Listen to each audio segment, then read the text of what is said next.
Let's break it down straight from the hill to your hometown. No spin, no hype, just facts we find. AI's on the case, no truth left behind. Laws are written, deals are made. Who's got your back, who's throwing shade? We cut through the noise, decode the text, keeping it real. Congress in context, Congress in context, shining the light, breaking it down so you know what's right.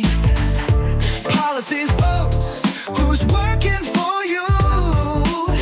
We bring the facts, the power is you. Welcome in, everybody, to another deep dive. This time we're going back in time to March 10th, 2025, cracking open the Congressional Record for that day. Yeah, it's like a time capsule, a snapshot of what was happening in Congress, all the debates, the bills, even the personalities. Right. And, it's easy to feel disconnected from all that stuff. But this deep dive is all about bringing it closer to home, showing you how it all actually impacts you. People often think of the Congressional Record as this dry, dusty old document, but it's so much more than that. Yeah, what struck me first was how much of it is really about people. Absolutely. There were all these entries where representatives were taking the time to recognize these amazing people from their districts. Yeah, Austin Booth. Austin Booth, exactly. The former director of the Arkansas Game and Fish Commission, recognized for his dedication to conservation. Imagine the impact he had. Yeah, talk about protecting our natural resources. Right. And then there's the Painterland sisters. Oh, yeah, from Pennsylvania. From Pennsylvania, two dairy farmers who started their own successful yogurt business. Talk about entrepreneurial spirit. It's incredible. They were awarded for bridging the gap between consumers and food origins. Yeah. That's something we can all appreciate, right?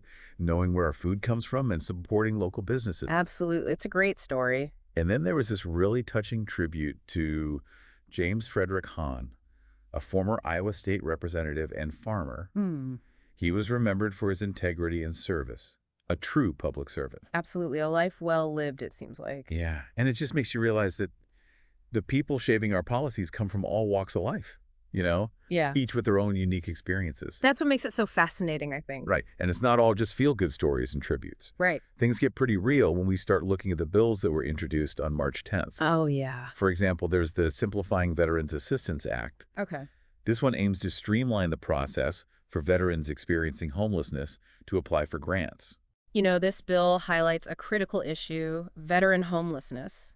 These are individuals who have served our country, and they often face immense challenges when they return home. Right. Simplifying that application process can be a lifeline for them, providing access to much-needed housing and support services.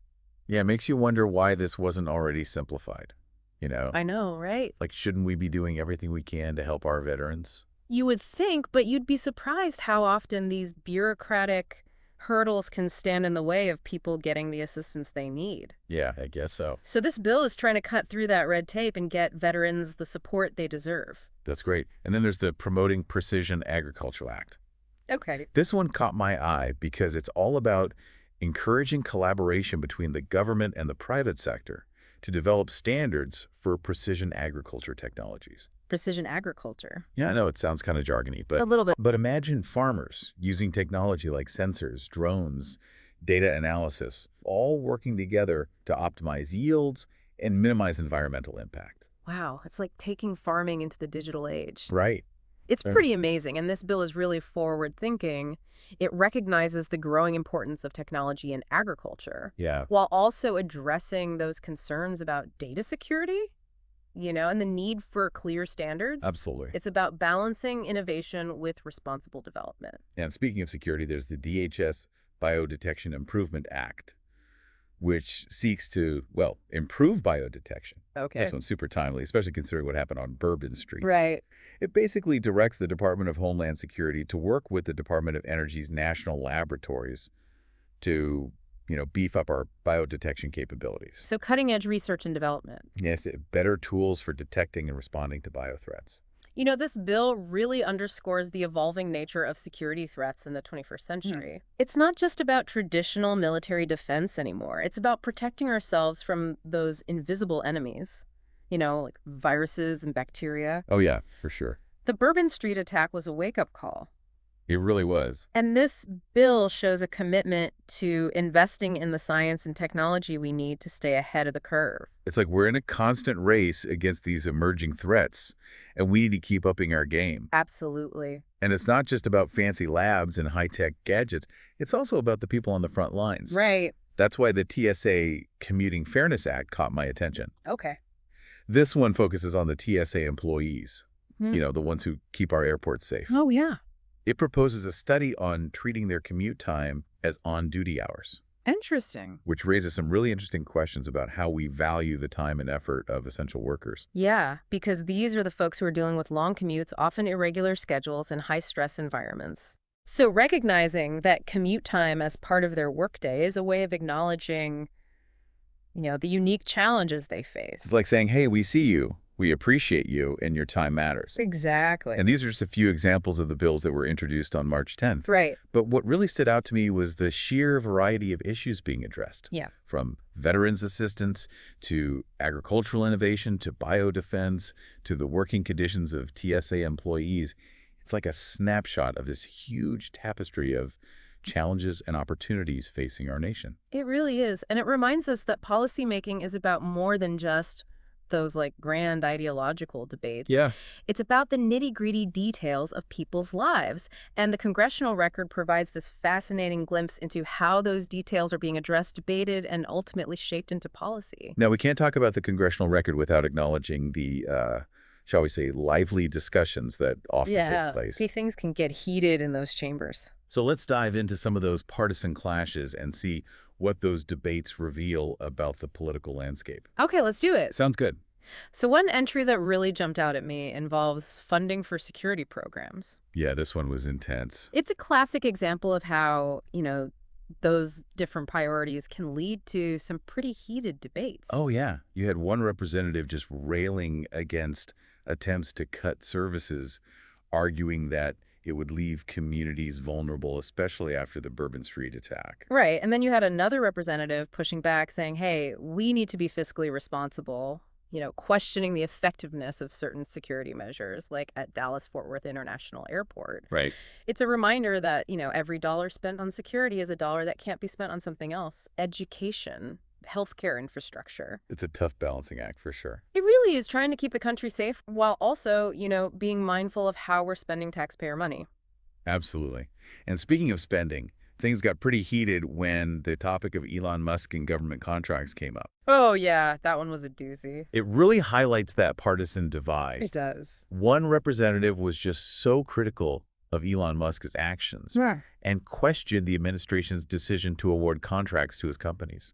They argued that it was a misuse of taxpayer funds and that Musk's personal views were just at odds with the values of the government.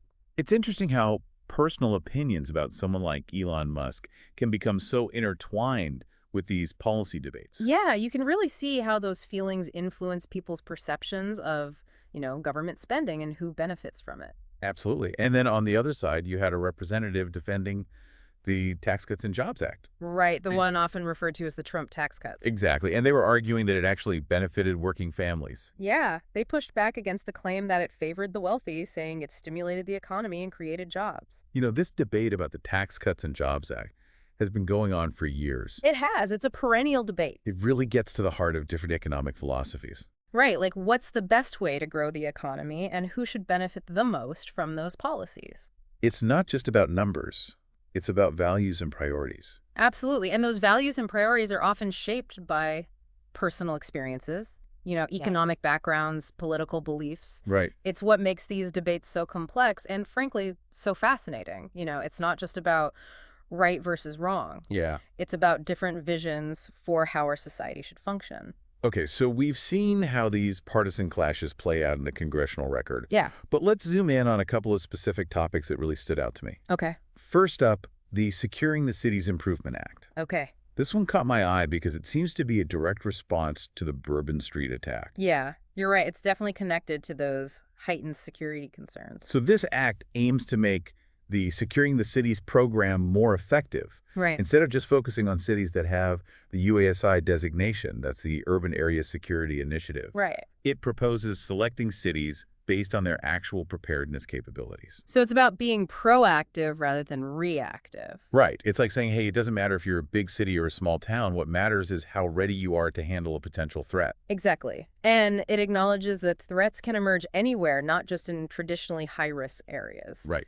This shift in focus could have, significant implications for how security resources are allocated and how cities prepare for potential emergencies. Absolutely. And speaking of long-term implications, there's the ongoing discussion about the national emergency declaration concerning Iran. Right, the one that was originally declared by President Trump. Exactly. It's still in effect, and it's clearly a topic that continues to generate a lot of debate. Yeah, this one takes us deep into the realm of foreign policy and the complexities of U.S.-Iran relations. For sure. It's a relationship with a long and often tumultuous history. It is marked by periods of cooperation, conflict, and just deep mistrust. Yeah, the continuation of this national emergency declaration really underscores the ongoing challenges and concerns about Iran's actions and policies. And those concerns are multifaceted. You've got representatives raising concerns about Iran's nuclear program, Right. its support for terrorist groups, its human rights record. Yeah. Others argue for a more diplomatic approach, emphasizing the need for engagement and dialogue. Right. It's a complex issue with no easy answers. It really is. It highlights that ongoing tension between, those who advocate for a more assertive foreign policy Right. and those who favor a more restrained approach. It's a debate that's likely to continue as the U.S. grapples with how to navigate this relationship with Iran in the years to come. And as we explore these entries in the Congressional Record, Yeah. it becomes clear that we're not just talking about, these abstract policy debates. Right. We're talking about real-world consequences. Absolutely. The decisions made in Congress, Yeah. the bills passed, the funding allocated, Right. they all have a direct impact on people's lives. Both domestically and internationally. It's a reminder that what happens in Washington doesn't stay in Washington. It ripples out across the country and across the globe. And that's why it's so important for citizens to stay informed and engaged. Absolutely. The Congressional Record, for all its complexities and nuances, is a valuable resource for understanding how our government works and how decisions are made. It's a reminder that we, the people, have a voice in this process. Right. And that our engagement matters. Now, let's delve into some specific bills that really showcase the nitty-gritty of policymaking. Okay. These are the bills that aim to translate those grand ideas and political clashes into tangible actions that affect our daily lives. Right. It's where the rubber meets the road, so to speak. We get to see how those abstract debates about security innovation and the role of government actually play out in the details of legislation. So we've talked about all these big ideas, but let's zoom in on some specific bills that really caught our attention. Yeah, let's get into the nitty-gritty. Like we were discussing the Bourbon Street attack and the need for better biodetection. Right. That was a major wake-up call. And the DHS Biodetection Improvement Act seems to be a direct response to that. Absolutely. It's all about beefing up our capabilities.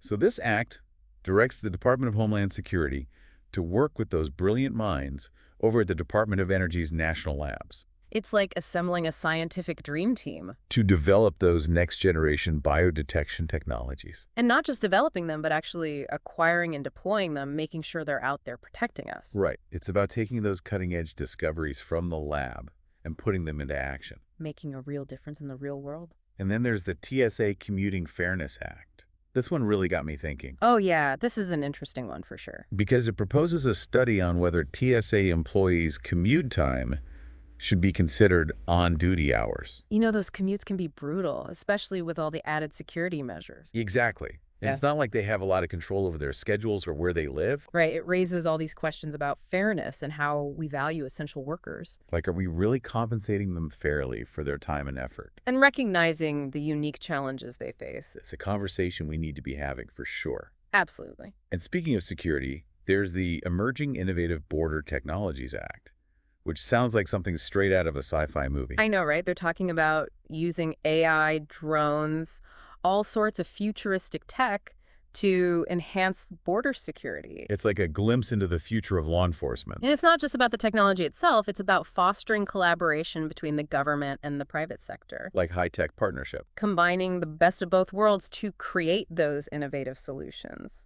So as we wrap up this deep dive into the Congressional Record, what are some key takeaways for our listener? Well, first and foremost, it's a reminder that our government is constantly evolving. It's a living, breathing entity. It's not some static institution. It's a reflection of us as a nation. Our values, our priorities, our struggles. And the Congressional Record gives us this amazing window into that process.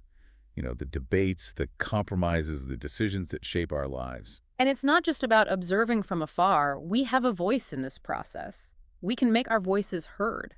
Whether it's through contacting our representatives, attending town hall meetings, or just staying informed about the issues that matter to us. Because ultimately, the Congressional Record is a story that's still being written. And we, the people, are the authors. So let's make sure it's a story worth telling, a story of progress, justice, and a nation striving to live up to its ideals. Thanks for joining us on this journey in the heart of American democracy. We hope you found it enlightening and empowering. And that you'll continue to explore the Congressional Record and engage with the issues that shape our nation.